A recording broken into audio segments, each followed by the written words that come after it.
नमस्कार और आज के सत्र में आपका स्वागत है। आज हम एक बहुत ही दिलचस्प देश के बारे में गहराई से बात करने वाले हैं, जर्मनी। हाँ, जर्मनी यूरोप का एक ऐसा देश जिसके बारे में सोचते ही इंजीनियरिंग और इतिहास दोनों चीजें दिमाग में आती हैं। बिल्कुल, और अक्सर यही इसकी पहचान भी बन जाती है।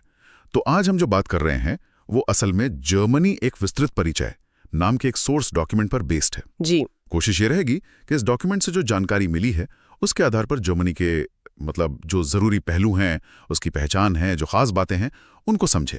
हाँ, और ये समझना जरूरी भी है क्योंकि जर्मनी सिर्फ यूरोप ही नहीं बल्कि पूरी दुनिया के लिए एक अहम देश है। सही कहा। तो चलिए शुरू करते हैं एकदम बेसिक बातों से। सोर्स कहता है कि जर्मनी यूरोप के सबसे ज्यादा डेवलप्ड और आर्थिक रूप से मजबूत देशों में से एक है। राजधानी बर्लिन, कला, इतिहास, मॉडर्निटी, सबका एक कह सकते हैं अनोखा मिक्सचर। लेकिन इसके भूगोल के बारे में सोर्स क्या बताता है, लोकेशन वगैरह? हाँ, देखिए, भौगोलिक तौर पर जर्मनी बिल्कुल सेंट्रल यूरोप में है। लोकेशन बहुत स्ट्रेटेजिक है। एरिया की बात करें तो करीब 3,57,000 स्क्वायर किलोमीटर। अच्छा। और पॉपुलेशन 2023 का जो अनुमान है वो लगभग 330 मिलियन, मतलब करीब 83 करोड़ लोग। ये यूरोपियन यूनियन में सबसे ज्यादा आबादी वाला देश है। 83 करोड़, ये तो बहुत ज्यादा है। हाँ, और बर्लिन के अलावा भी कई बड़े और इम्पोर्टेंट शहर हैं, जैसे म्यूनिक है, हैम्बर्ग है, फ्रैंकफर्ट, वो तो बड़ा फाइनेंशियल हब है, फिर कोलोन है, स्टुटगार्ट है। और इसके पड़ोसी देश, सोर्स में तो एक लंबी लिस्ट दी हुई है। हाँ, 9 पड़ोसी देश हैं इसके। उत्तर में डेनमार्क है, फिर पूरब में पोलैंड, चेक रिपब्लिक, दक्षिण में स्विट्जरलैंड, ऑस्ट्रिया, और पश्चिम में फ्रांस, लक्समबर्ग, बेल्जियम, नीदरलैंड्स। 9 देश, मतलब चारों तरफ से घिरा हुआ। इसका क्या मतलब होता है जर्मनी के लिए? सिर्फ मैप पर लाइनें या कुछ और? नहीं, सिर्फ लाइनें नहीं, इतने सारे पड़ोसियों से घिरे होने का मतलब है कि सदियों से लगातार कल्चरल एक्सचेंज होता रहा है, व्यापार के मौके बने हैं। हाँ, वो तो है। लेकिन साथ ही इतिहास में देखें तो ये टकराव और तनाव का भी केंद्र रहा है। तो इसने जर्मनी की पहचान को काफी मल्टीलेयर्ड बनाया है। उत्तर में समंदर से लेकर दक्षिण में आल्प्स पहाड़ों तक भौगोलिक विविधता भी बहुत है। और ये जो सेंट्रल लोकेशन है ना, ये आज भी इसे यूरोप का एक बड़ा लॉजिस्टिक्स और ट्रांसपोर्ट हब बनाती है। ये दिलचस्प है कि कैसे भूगोल इतिहास और पहचान को एक शक्ल देता है। अच्छा, अब जरा यहाँ के लोगों और इतिहास की बात करते हैं। सोर्स बताता है कि ऑफिशियल भाषा जर्मन है और धर्म मुख्य रूप से ईसाई। हाँ, मुख्य रूप से ईसाई धर्मी है, जिसमें कैथोलिक और प्रोटेस्टेंट दोनों शामिल हैं। लेकिन आज का जर्मनी ज्यादा विविध है। अच्छा। हाँ, ईसाई धर्म प्रमुख जरूर है, पर एक बड़ी आबादी ऐसी भी है जो किसी धर्म को नहीं मानती, और दूसरे धर्मों के लोग भी हैं, खासकर इस्लाम को मानने वाले, उनकी भी अच्छी खासी संख्या है। ये डाइवर्सिटी पिछले कुछ दशकों में काफी बड़ी है। और भाषा सिर्फ जर्मन? ऑफिशियल तो जर्मनी है, लेकिन रीजनल लेवल पर बोलियां काफी अलग अलग और मजबूत हैं, और क्योंकि बाहर से लोग आकर बसे हैं तो दूसरी भाषाएं भी बोली जाती हैं। और इतिहास, सोर्स कहता है कि जर्मनी का अतीत उतार चढ़ाव भरा रहा है। मुझे लगता है ये शायद बहुत हल्की बात कह दी। बिल्कुल, जर्मनी का इतिहास तो बेहद कॉम्प्लेक्स और नाटकीय रहा है। पुराने जमाने में इसके इलाके रोमन एम्पायर की सीमा पर थे। अच्छा। फिर मिडिल एज में ये होली रोमन एम्पायर का सेंटर बना, जो कि एक तरह का ढीला ढाला संगठन था। असली यूनिफिकेशन, एक देश बनना, वो बहुत बाद में हुआ। कब? 1871 में ऑटो वॉन बिस्मार्क थे, उनके नेतृत्व में प्रशिया ने लीड किया और पहला एकीकृत जर्मन साम्राज्य बना।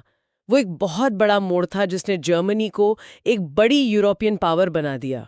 फिर आई 20वीं सदी और वर्ल्ड वॉर्स। सोर्स कहता है जर्मनी दोनों में ही एक प्रमुख देश था। हाँ, और ये सदी जर्मनी और दुनिया दोनों के लिए बहुत विनाशकारी साबित हुई। पहले वर्ल्ड वॉर 1814-1918 में हार हुई, फिर वो वर्साए की संधि हुई, उसकी शर्तें बहुत सख्त थी। हाँ, उससे काफी नाराजगी थी। बहुत ज्यादा। उसके बाद वाइमार रिपब्लिक का दौर आया, जिसमें राजनीतिक अस्थिरता बहुत थी, आर्थिक मुश्किलें थीं, और इसी माहौल में नाजी पार्टी और हिटलर का उदय हुआ। और फिर नतीजा हुआ दूसरा विश्व युद्ध 1939-45, सोर्स इन घटनाओं का जिक्र करता है और ये याद रखना जरूरी है कि इस दौरान जो अत्याचार हुए, जो युद्ध की तबाही हुई, उसने दुनिया पर बहुत गहरे घाव छोड़े। हमें इन फैक्ट्स को बिल्कुल न्यूट्रल होकर देखना चाहिए, जैसे सोर्स में बताया गया है, बिना किसी का पक्ष लिए। दूसरे विश्व युद्ध के बाद तो तस्वीर बिल्कुल बदल गई। जर्मनी बट गया। हाँ बिल्कुल।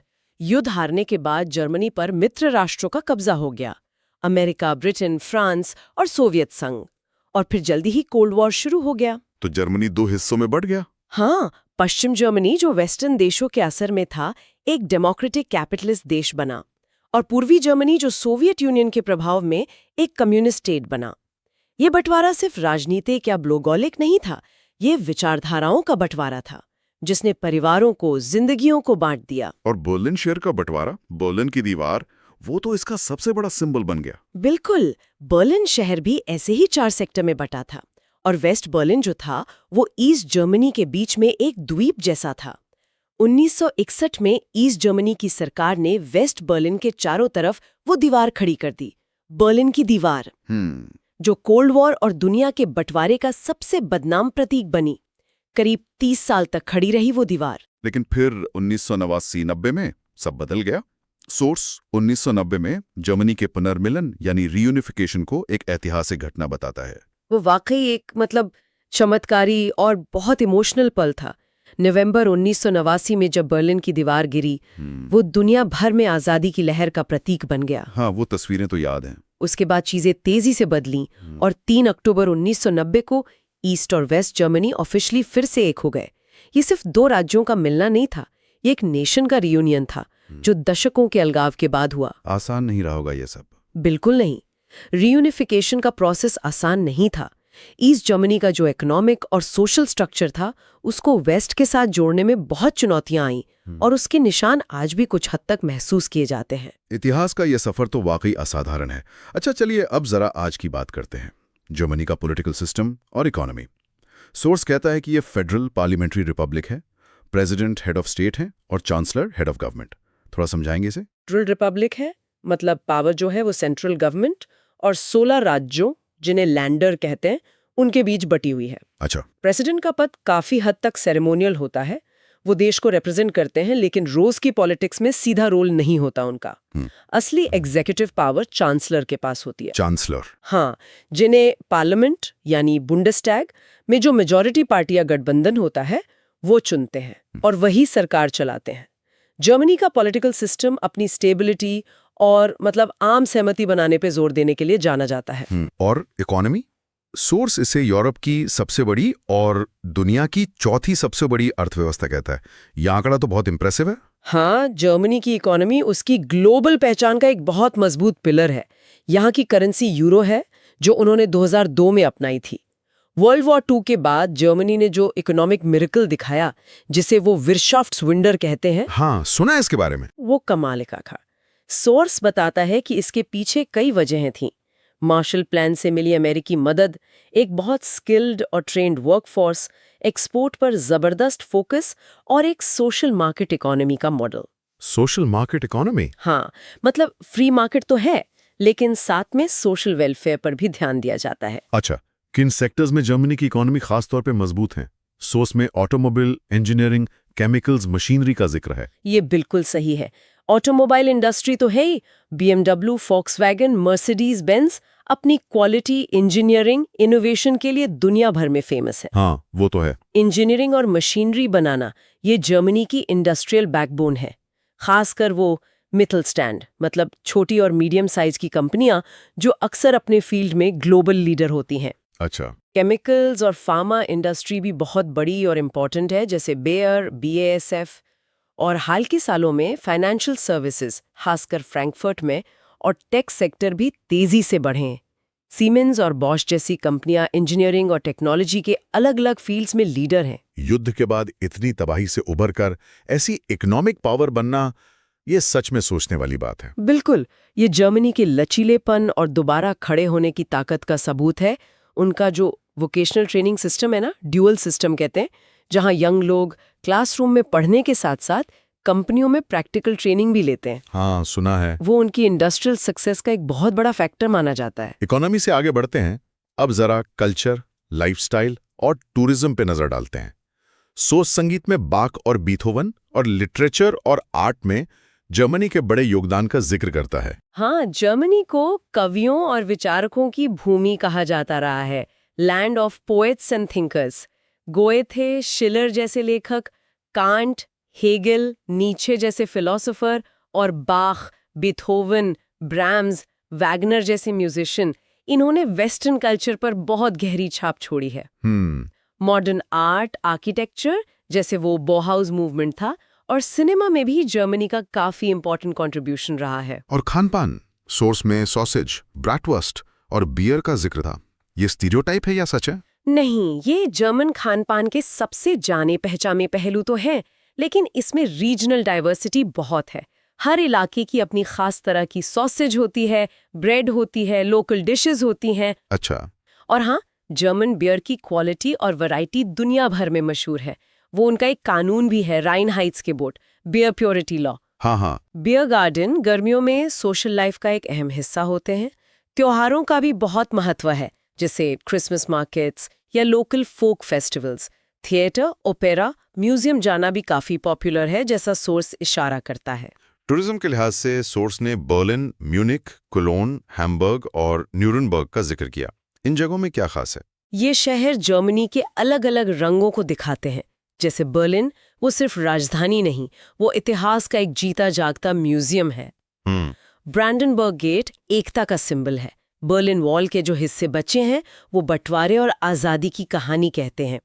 म्यूजियम आइलैंड पर वर्ल्ड क्लास आर्ट और आर्कियोलॉजी है, और शहर अपनी क्रिएटिव एनर्जी और नाइट लाइफ के लिए भी जाना जाता है। और म्यूनिक, अक्टूबर फेस्ट वाला? हाँ, म्यूनिक बवेरिया की राजधानी है।